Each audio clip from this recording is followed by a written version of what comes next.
Is, guess what? Forward Friday, and how we move forward and navigate through life matters. So every Friday at 9:30, my beautiful co-hosts Dani Green and Melissa Lavigne with our special guest meets with you here.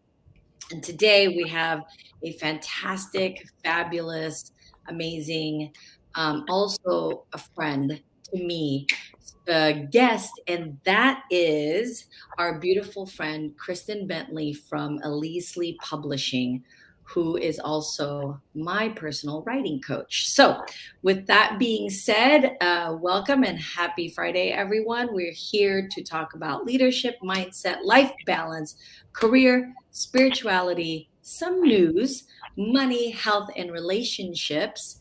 And how we started off is to just talk about what is the top of mind. And the topic from our beautiful friend, Kristin, today is how to create impact.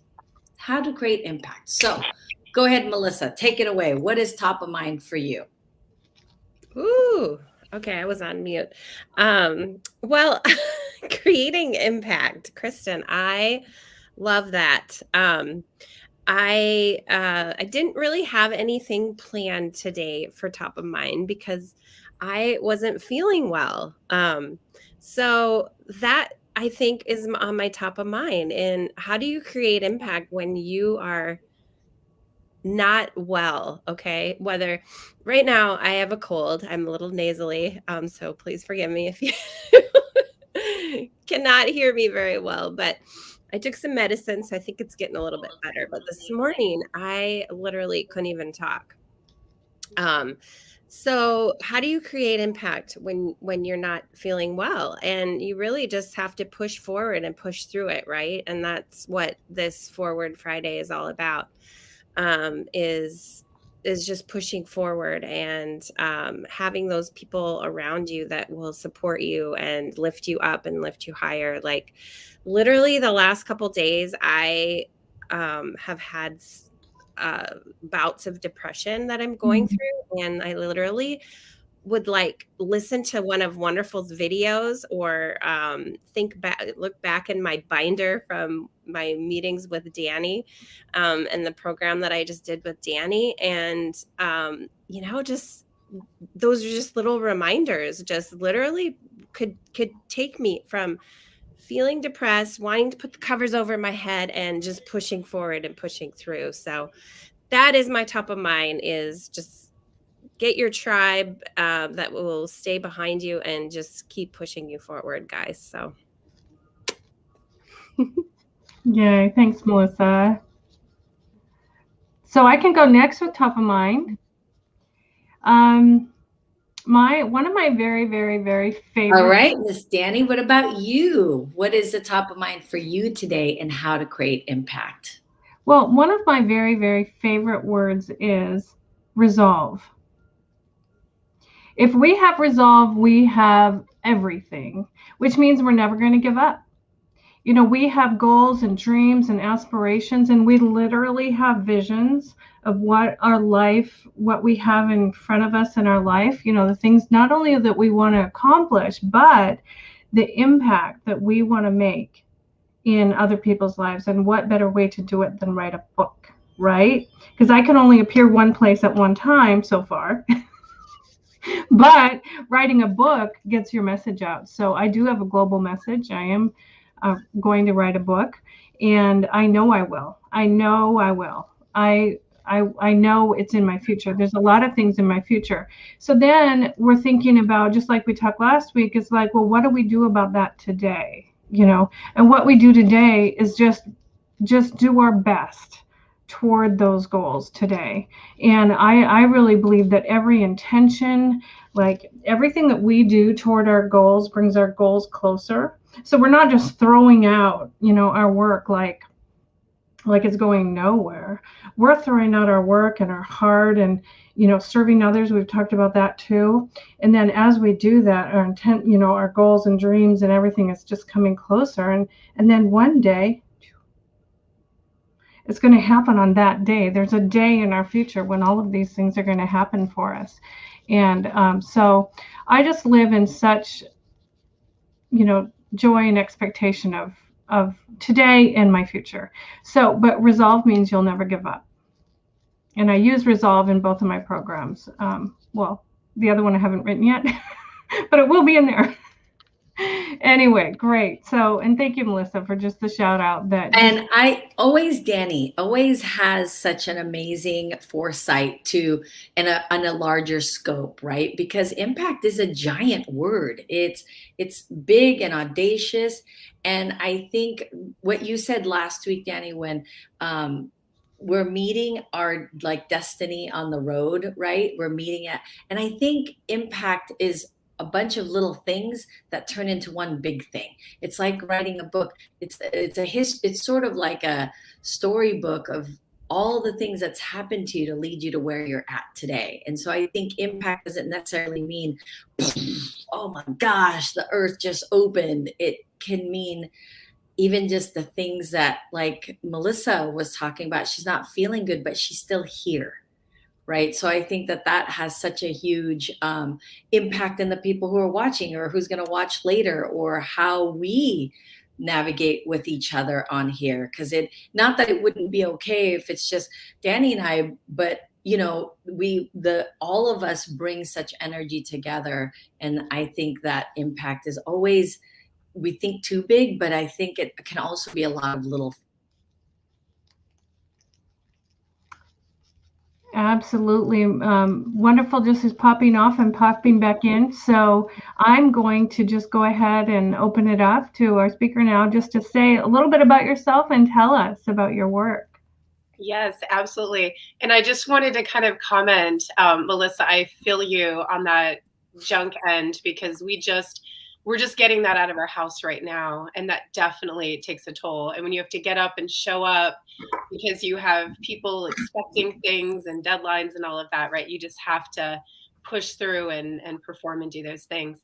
But thank you so much for having me on today. I'm so super excited to kind of share. So Elise Lee Publishing, just to kind of give you a little background. So we are a boutique publishing company that guides aspiring authors from around the world to write books that ignite impact and inspiration throughout the world.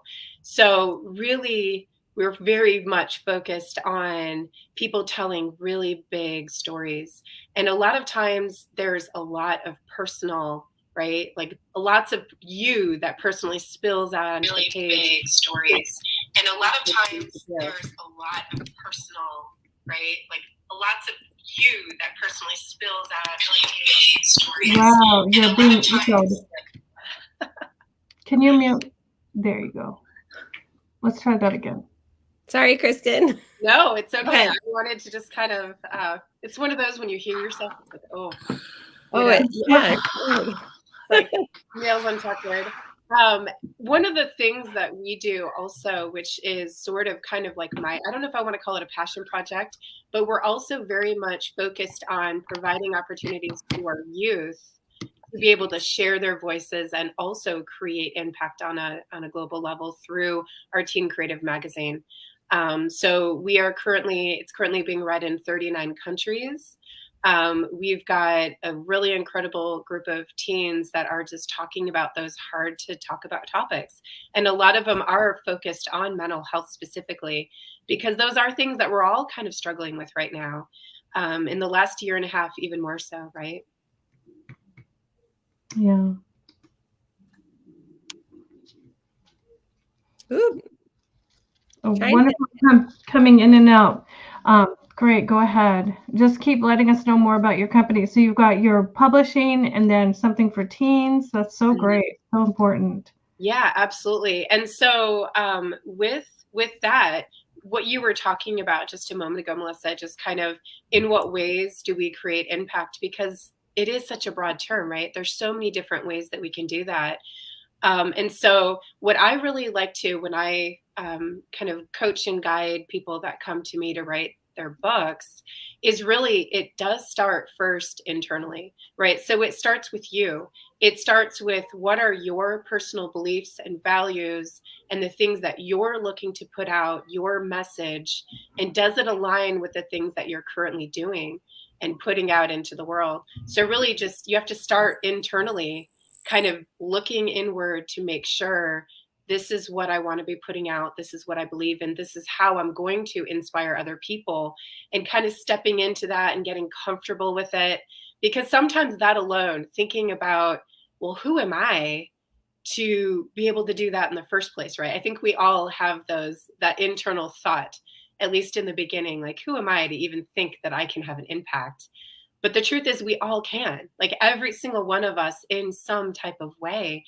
So really looking internally first and deciding what it is that you're wanting to be putting out there specifically. And then you had just touched on this too, as far as, from there, you want to look at who are the people around you.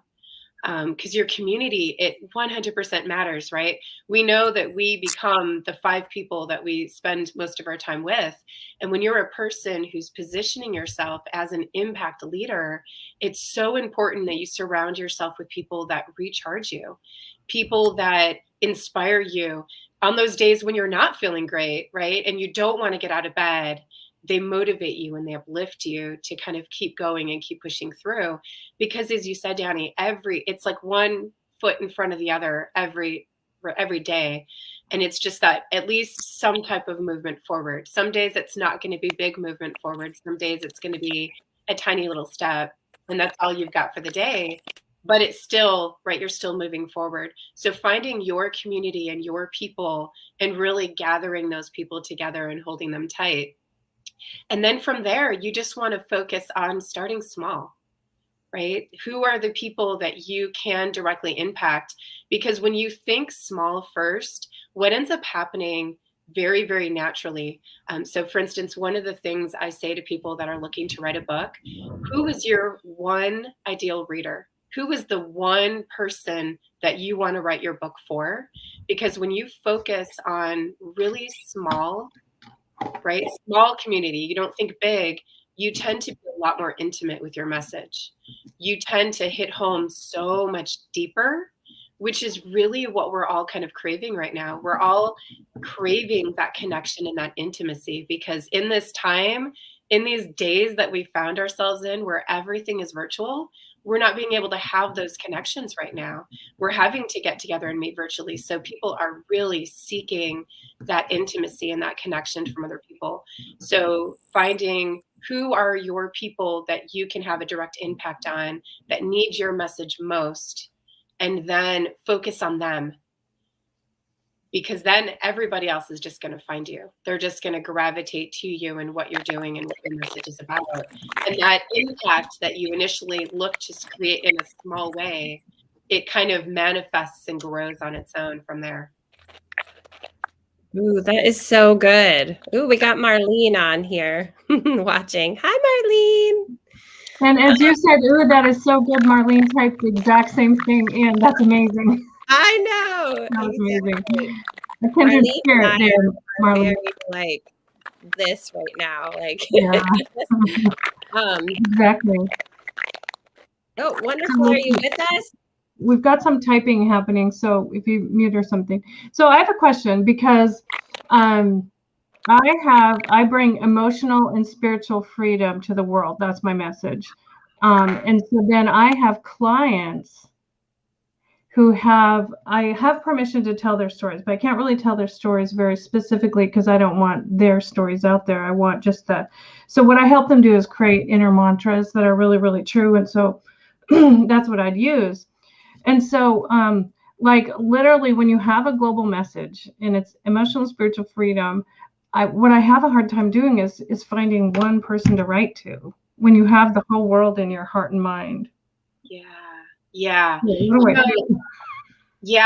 I completely understand. So it's interesting, because what I suggest to my authors is to think of somebody that they know very personally and very intimately, that they feel is in their life that really needs this message at this very moment. Oh, okay. So the interesting thing is that most of us, to be truthful, for those of us that write nonfiction, like transformational books, so self-help books, I kind of like to not use self-help book terminology.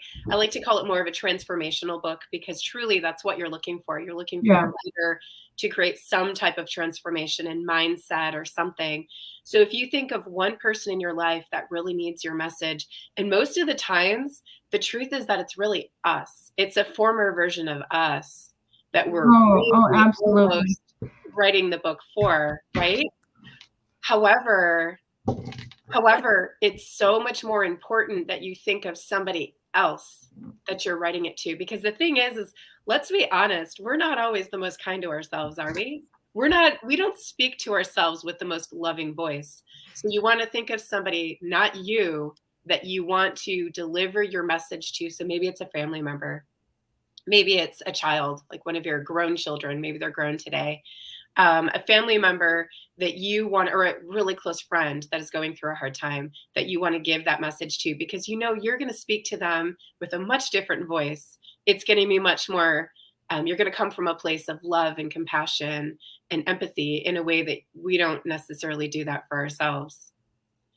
Oh, absolutely. You know, I've heard of this, keep one person in mind, and I thought it was kind of like a made up person. And I'm like, I can't make people up. They just who I love them all, and they are who they are. But to actually have a real person in mind, that is just gold nugget right there. So thank you so much for that, Kristin. I won't stop talking. No, please, thank you. Go ahead, other people. But thank you. That really makes sense. And the former me. Yeah, absolutely. Yeah. Great. You know, I just want to share. I've got, you know, I think all of us are like, man, I could write so many books, right? And we get all these really cool ideas. So I have this this book that eventually I'm going to write, and it's going to be for young women, right? And it's going to be all about finding themselves through their creativity. It's going to be that book that I wish I had back when I was in my early 20s and was so full of, right, like so uncomfortable, so self-conscious, so focused on everything outside instead of really what was going on within the inside. And when I think of who I want to write that book to, so of all my children, my husband and I, we have a modern day Brady Bunch family of 6 children. So we have, of 6, we have 1 girl, and she's our youngest. So for those of you out there that are parents of boys and girls, if you have both, you understand that as a woman, it's really a lot different for us when we have a daughter, right? And not that we don't love our boys to death, because we do. We love them with our heart and soul, and we want to protect them. But when you have a daughter, it kind of brings out this inner part of you where you start thinking, who am I as a woman? What type of example am I setting out for the world? So that book, my ideal reader is my daughter when she is a young woman, and the messaging that I want to give to her, right? So that's really kind of how you want to set that up, because you're going to make sure that you deliver that message so deeply, so intimately, so authentically, and you're just going to be real and raw and vulnerable on that page. And that's really what it is that you're looking to express. Oh, that's awesome. That's why when I was doing the Spark the Preneur, like I was like, oh, Kristin, I'm thinking about doing it again. And because that's my heart too, is just really wanting to reach out to the young, and because that's exactly it too. Like, gosh, if we knew then what we know now, type of thing, right? Like, I love that. I actually have never even thought of writing a book until I met you, and then Wonderful, oh my gosh, has been talking a lot about her book, and it's just really exciting what you're doing, Kristin. Oh my gosh. Thank you. So ironically, you know, I never had any intentions. Oh, I think Wonderful's I had trying. no intentions of ever writing a book. I'm not with you, Dani, on this whole like, oh, I have a book in me. I just did not. I have no desire whatsoever. And you, like you always with that, it's meeting me on the pathway. I run into Kristin, and she happens to be the type of writing coach that I need, because the vulnerability that is required and the guidance I need through that vulnerability is just the right temperature for this book to come out. And when she said, and I still was like, even every week, y'all, every week I'm like, nope, don't want to do it. I'm going to quit. I'm just going to tell her I'm done. But it's because it's for I have a specific reader. It's for my grandbabies. So whether or not this book ever gets in the hands of other people doesn't matter to me, because it's really for them. And that just makes it all worth it. The anguish of sharing my emotion. Yeah. And the interesting thing is that for authors that start from that place, because the reality is that even New York Times bestselling authors, they go through that, the fear and all the angst and the self-doubt and who am I to write a book, all that stuff shows up. It could be our 5th book and we have 4 New York Times bestselling books and it still shows up. But to be able to say, if I can just help one person and that's all you focus on, it's interesting the way that it takes on a life of its own, because that's really what happens. Once you get so focused and honed in on your message and you're so full of passion and fire to deliver that message, I kid you not, your book, like, it just pours out of you. It just spills out. It comes out of you so naturally and organically, and it just comes together. I've got it. One of my authors, her book is launching just next week. So when I say last week, I had bronchitis and I was like, I have to show up. I mean, I've got a book that I'm publishing next week, and the way that her book has manifested and grown, and the community that she's being able to speak up for, because when we write our books, when we write our stories, what we're also doing is we're giving a voice to people who are in that moment left voiceless for whatever reason, right? If we're writing a story about being a trauma, I like to call it a thriver, not a survivor, thriving after trauma, which it's so sad that so many of us are affected in one way or another by trauma. It's such a common thing that it's almost like the human condition, right? You will suffer some kind of trauma in your lifetime, but how do we thrive after trauma, after we go through those experiences? And when we are able to give a voice to that particular trauma that maybe we don't really talk about, it's like we're giving this voice to this whole community of people that are like crying silently in the dark. That's kind of what it turns into. Wow. Talk about being just a servant, it's amazing how many people are being helped by just you being brave, Kristin, and putting yourself out there and helping all these people. It just it gives me goosebumps. I love it. Thank you. And Melissa, I was going to let you know that our fall issue for Teen Creative Magazine is actually focused on teenpreneurship. Ooh, and I love that.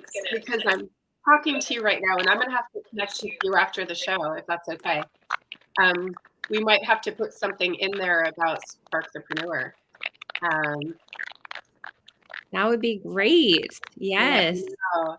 So we have on the cover of this issue, her name is Isabella Barrett, and she's actually a teen self-made millionaire that we have an exclusive interview with. She's like an actor, model, fashion designer. Just this incredible, she started on Toddlers and Tiara and now is on this Amazon Prime show. And she's just the sweetest, most down-to-earth girl, but just brilliant in all the things. And it's interesting because what I'm finding as I'm putting together this guide for young entrepreneurs is that most of those business owner moguls, they start as teens doing like whatever it is. You know, I have a colleague who back after 9/11, she was fundraising to raise money for charities to help support people that were being affected from 9/11. You know, things like that. That's entrepreneurship, right? Just fundraising to raise money. If you love music and you're going to perform on a stage, that's being an entrepreneur, right? If you're an artist and you want to start putting out your art into the world and showcasing and sharing it, that's being an entrepreneur. So there's so many ways that we can explore our creativity that can turn into something real in our lives. So incredible, like so many ways that we can impact and have an effect on other people to uplift them, really. I love that. So where can people find the magazine? On your Elise Lee, is that how you say it, .com, on the website or somewhere else? Sorry, so it's actually through teencreative.org. Okay. And you can go from that website, you can view our magazine digitally for free. And we do send out a print. So I just want to kind of share. So this was our summer issue. This is artwork that was designed by one of our members who actually published her book this summer. And it's all about being enough, something that ironically we still struggle with as grown women. It kind of starts as being young, right? So she wrote this book about feeling like enough, and at the end it has journaling prompts and all that. So we featured her artwork to kind of share about her book that she put out. But teencreative.org, and then we do have our printed issue, and all of the proceeds for people that buy copies or subscribe, it goes to create scholarships and internships. So we have 2 interns that are working with us right now, and we do provide them stipends to kind of thank them for all of the work that they're doing for us. And we're going to begin offering scholarships as well very soon. So everything goes to support that and to give back to these kids. All of the work that they're doing for us, and we're going to begin. So amazing. Are you with us? Wonderful. Well very soon. So everything goes to support that.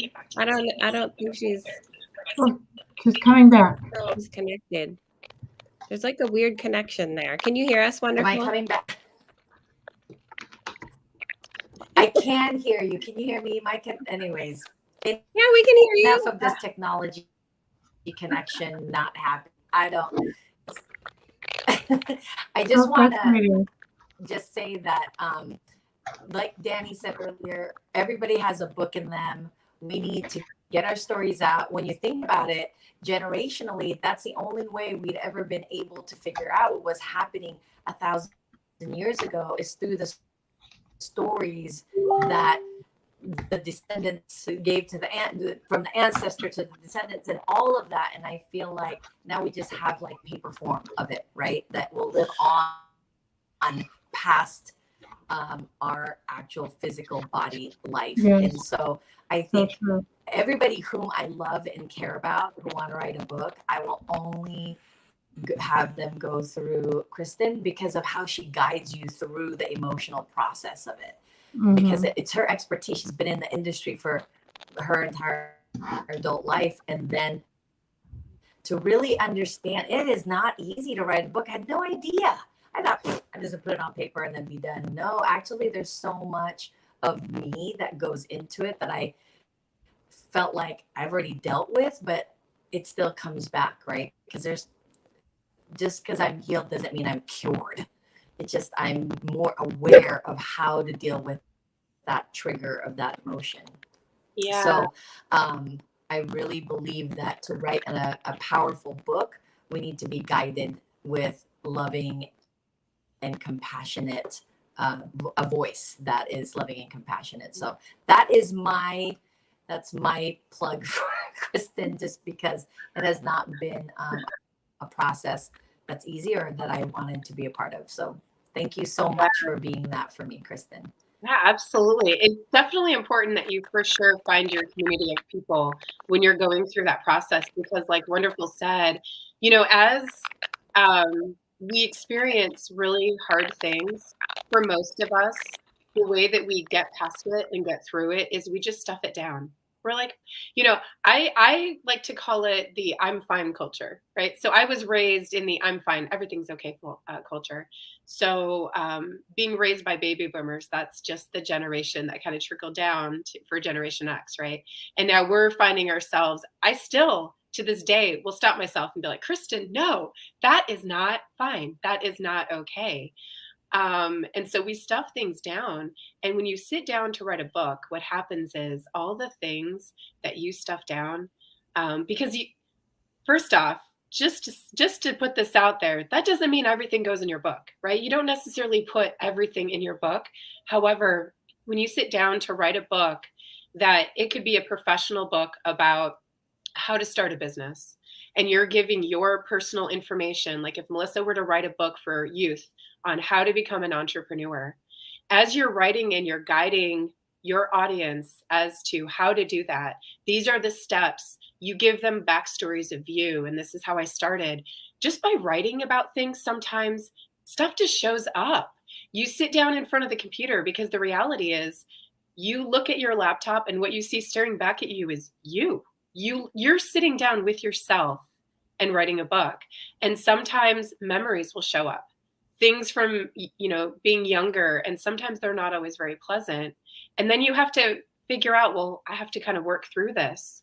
So what ends up happening is people that write books, by the time you're done with the book, one of the messages, one of the things I put out there is that writing a book not only transforms your reader, but it also transforms you. It starts with you, right? And then that message goes out there. So we, at the end of it, become different people. We become better. We become more healed. We find a different inner peace. That's really what comes out of it, because we're forced to sit down and deal with these things that we have been shoving down for all these years. We allow ourselves to cry over them and to feel them and to just let them go. Because that's really what it's all about. Some of those things, we just have to grieve it and just move on and let it go. No, that's not going to go in the, that's not going to go in the book, right? That one time when I was a kid and I got teased at school for this, and this is what showed up and this is how it manifested, right? That doesn't necessarily go in the book. But you still get to heal these former versions of you, which is who you're really writing your books for in the first place. That's really, truly what we're doing, right? Well, Kristin's information is in the comments of this broadcast, and so be sure to look her up. I know I will be. Thank you so much, Kristin, for being here today. Wonderful. Who do we have next week? We'll put it in the comments. Next week is Carrie Smith. We have Carrie Smith. Great. Yes. Kristin, thank you so much for joining us. Share with us this thing that she's been doing called The Best. Okay, great. Thank you, Kristin. We love you so much.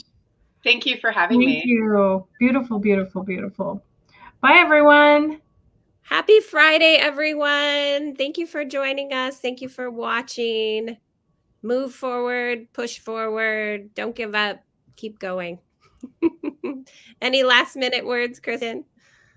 No, just it starts today, right? You can create impact. It starts today, and it starts with you. Yes. I love it. All right. Bye, everyone. Bye, everyone. We love you.